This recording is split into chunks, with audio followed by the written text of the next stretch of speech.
கோடி தரிசனம் பாவ விமோசனம் வெற்றிக்கு மேலே நிறைந்த ஒளி காணி மற்றும் அழியாது உடம்புன்னு சொல்றாங்க.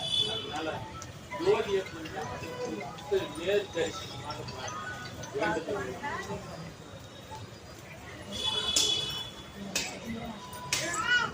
ஆரம்பிக்கலாங்களா?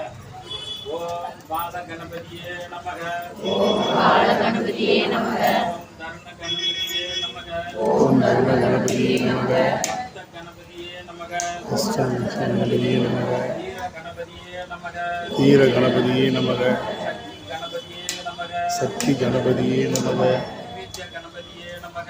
விசித்தி நமக. ஓம் சூப்ர கணபதியே நமக. சூப்ர கணபதியே நமக. ஓம் ஹேரம்ப கணபதியே நமக. ஓம் லட்சுமி கணபதியே நமக. ஓம் மகா கணபதியே நமக. ஓம் மகா கணபதியே நமக. ஓம் விஜய கணபதியே நமக.